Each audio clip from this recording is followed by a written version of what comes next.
পূজনীয় স্বামী ভূতেশানন্দজি মহারাজকে এক ভক্ত বলছেন, মহারাজ, গুরু সেবা করার সুযোগ পাই না, কি করব?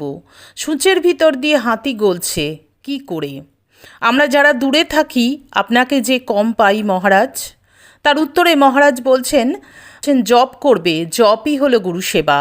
সূঁচের ভিতর দিয়ে হাতি গলছে, অর্থাৎ তার কাছে কিছুই অসম্ভব নয়, তার পক্ষে সবই সম্ভব।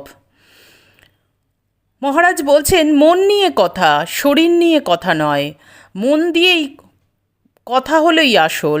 দূরে থেকেও মন যদি এদিকে থাকে তবে কাছে থাকা হলো, আর কাছে থেকেও মন যদি দূরে থাকে তাহলে দূরে থাকা হলো।